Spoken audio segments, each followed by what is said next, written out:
All right, we're live in my art studio, and I just wanted to tell y'all a quick story about the time I was locked up at 15 years old.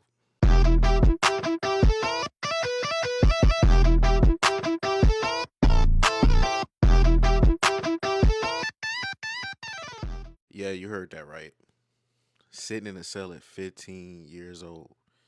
Um, and I wasn't locked up for nothing serious. You feel me? That I did find myself in a bad position really early on in life that I'm very glad that I was able to overcome and, what I'm saying, get past that entire situation. But I'm gonna go ahead and take y'all through the journey. To understand how I got to where I got at 15, we're gonna have to go back to around 12 or 13. Single parent household, of course, not with my dad, I'm with my mom. A little bit of detail about it. I mean, there's food in the house, there's toys in the house, there's love in the house. It's not like I came from some really crazy situation. It wasn't the best and it wasn't the worst. I'm gonna give it up like that. Mom's was home a lot with us a lot, so um, we don't know how it feels to really not have her there like that in the beginning stages, right? But around 12, 13, she started to kind of go do her own thing, and we encourage it because if you know anything, if you know anything about having a African American mom, bro, they'll work your nerves, man. They'll work you real quick, and they'll work you literally. They'll work you. So uh, we was cool with her, like taking off doing her thing, and then we get to do what we want to do. You know what I mean? So sneak out, whatever. One thing I would like to say to my mom though is that she didn't understand that us living in the country, like you having your kids in the country and not in the city, it's like it's literally you have the same battles. It's just a different battle. In the city, the kids see everything that's going on outside and they get to mimic what's going on outside. In the country, I have nothing but visuals on TV and I'm thinking this is real life stuff. So I'm taking in the Get Rich or Die Trying, the Carlito's Way, the Casino, the Godfathers, the Scarface. I'm taking all that in and thinking this is real life. I need to be busting moves to get this bread. There's no getting it owning a business and being a business person. I didn't pay attention to the AT&Ts, the Dukes, the Bell South back then. Their companies, they're growing, they're doing their thing. I'm not even paying attention or even knowing that I could be a part of that. So the bad route it is. So I get the bright idea of all right, I'm gonna start breaking into cribs. I'm gonna start breaking in them. So start breaking into cribs, going on a little rampage for a while. No police activity, no nothing. Everything's going down smooth without a hitch. In the country, they don't really call like that. They take their loss and they just lock their shit up a little bit better. You know what I mean? So time goes on. My mom decides, all right, we need to leave the country, and she takes us to the city. Bad choice, but she have no choice in her defense. So we move to the city, and we don't know nothing of what's going on about nothing. And I'm still dead in the middle of my heat of like robbing type stuff. So you sit in the house for a year just watching the city, just watching how things go, the kids in the neighborhood, the other people in the neighborhood, and just watching everybody how they go to work and they just be gone and they come back and they go shopping, they go eat, and they go like we didn't have this in the country. Everybody was pretty much home all day unless they was really going to work for real. There's a lot of retired people back where we were at too. So we get out. Like first day, I like beg my mom. After like a year has passed, I beg my mom like, "Yo, we want to go outside. We want to go outside. We want to go outside." We kind of tricked her low key. We had told her we wanted to go do something, and then we were like, we put our clothes on, and then we were going outside. And I think she just thought we meant like we were going in the backyard or something. We misled her. We did but we ended up taking off. That's where we at. We went off, and this is really when my off the porch phase kind of happened. So I mean, first day out there, we chilling, we hanging. Me and my brother just walking around having a scope. I'm scoping stuff out. He just really taking in the scenery of everything. Like, yo, we never seen houses this close together and stuff like that. My mom never really took us into the city either. So, man, we sitting there looking at everything. We run into a guy who is now like my homeboy. Um, he's like, "Yo, what's up? You know, y'all new to the neighborhood? Yeah, we new to the neighborhood, or we from over, we from over here." All right, cool, man. I could take y'all to this chick house. We can, what I'm saying, chill. We can hang out there, and what I'm saying. If y'all want to, what I'm saying, we can get right. We go over to the chick house. She nice. She friendly. I mean, we just like chilling in her like uh den area with our feet up. She just like bringing food and just like, yo, y'all good, y'all being very, very cool, you feel me? And then, what I'm saying, we all get right with her.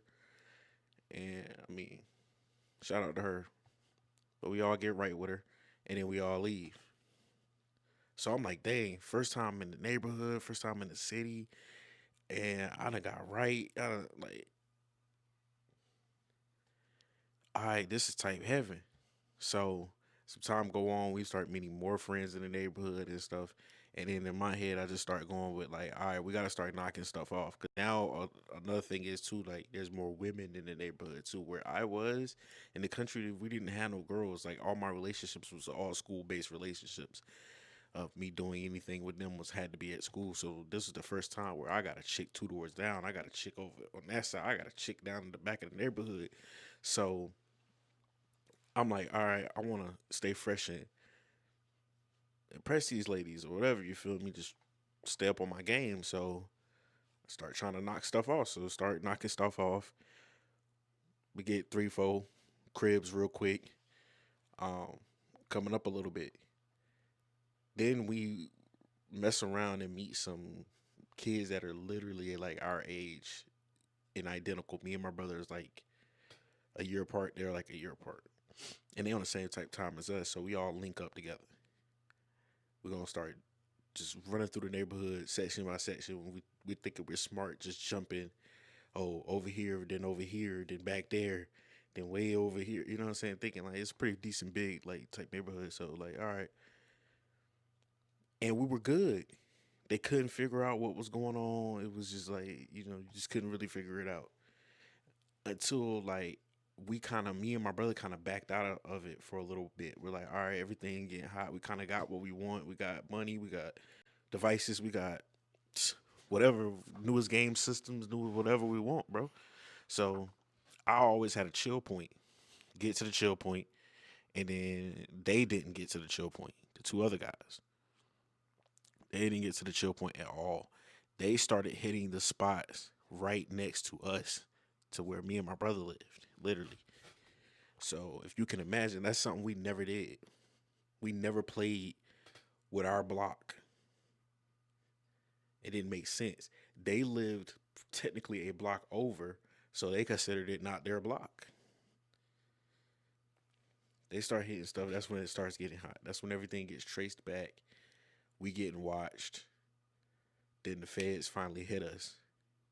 Um, that was type crazy. They come kick the door, come in there. Luckily, we didn't go to jail that day. They found some stuff. We had everything kind of destroyed around the house and kind of hidden. Sold a lot of stuff, just normal crap. You know what I mean? Sold a lot of stuff, got rid of a lot of stuff, bought a lot of stuff. So a lot of stuff just got it really exchanged out. So it wasn't really much for them to find. Um, but it was a very devastating situation for my mom. But didn't get locked up. They decided that they wanted to indict us a little bit later. But what happened was, as soon as we closed the door, after they left, my mom looked us in the face after screaming for a little bit, like, why y'all ain't say nothing? Why y'all ain't say nothing? Why y'all ain't say nothing? You gotta keep in mind, I'm thinking that we done cooled out for a while. I didn't even know that the neighbors' houses had been getting hit. I cooled out, I went inside. That's what a smart person in their head who's doing stupid stuff would do. All right, I'm done. We cool. I'm inside. I'm not about to be outside with everything. I'm not about to be running around the block. I'm not about none of that. Cause that's how you end up getting caught. These guys decided, oh, they gonna hit right beside us, and then it just ended up tracking back to us. So as soon as we closed the door and they left, my mom yelled, and then she's like, "Yo, what y'all want to do? Run? Get the fuck up out of here!" think I'm playing? Think I'm really about to stick around for this? I already know what's going on. It's crazy in my little 14-year-old mind. I already knew the steps of what's going on because I done seen it so much on TV, and it's literally kind of like real life. So I'm like, all right, they catch, they do this, they don't arrest you when they come do this. It's not good. I decide, all right, cool, let's run, let's go. Pack our shit up that day. We out. Move literally kind of like across the street. And they still couldn't figure it out or find us. So they're hunting for us, couldn't find us. 14 now, my 15th birthday roll around. I'm like, all right, it's time to go turn ourselves in because they're just like steady coming to our old house. That was still our house. Um, but we just wasn't there. So yeah, they're like, all right, we need y'all to come turn yourselves in, whatever. So I said, all right, my 15th birthday, I'm gonna go ahead and turn myself in. So I decided to go ahead, turn myself in. Me and my brother. Um, we pull up to the jail. We go in juvenile. We get all detained, whatever it may be. Um, and I end up in a cell, and I'm just in a cell. Like I remember that first night because we came in kind of late. Like I was procrastinating all day. Like my mom, like y'all want to go? It's like 9 o'clock in the morning. I'm like, yeah. 12 o'clock, yeah. 1 o'clock, I'm hungry. 3 o'clock, 4 o'clock, 5 o'clock. Next thing you know, we turn ourselves in 9, 10 o'clock at night. You feel me? So get in there, and I just remember sitting just up all night. Like, what the heck? We had court the next day. We turned ourselves in on a Monday. We had court that Tuesday. Go to court. It was the craziest situation. My hair all out. It's not done. I just like we just literally just randomly was like, all right, we just gonna turn ourselves in. We ain't prep or nothing. So go to court. They laughing. They all tripping in there. Whatever, whatever. The judge tell us like, yo, y'all not going home. And it's crazy because the whole night before, everybody was kind of guaranteeing we were going home. Like the officers that was arresting us was like, yeah, y'all probably go home. Y'all probably won't even when I got into my cell with my cellie, he was like, yeah, bro, you probably go home. We up all night talking about it. Nah, not going home. Sat there from Tuesday to the next Tuesday when I finally got the judge to be like, all right, yeah, y'all can be released. So we got released under, you know what I'm saying, conditions, of course, and took that shit to trial. Took it to trial, but it was a dub because my brother had already gave up a statement. He had already told the actual truth of what happened. We didn't get charged for the stuff on our block though, because he told the truth. We didn't do that. Those other two brothers, I mean, I think they're both not with us no more. If I'm not mistaken, I know at least one for sure. The second one I think I heard about too. I think both of them are not with us anymore. Shout out to them and shout out to their family. It was a weird time when we all kind of linked up. We both had equally bad influences on each other. It was very, very, interesting situation. But this is my story of how I got locked up at 15 years old. And what's crazy is my lawyer's like, yo, you would have beat it, bro, if your brother didn't say it. I was like, yeah, I know, man. I know. But yeah, you live and you learn.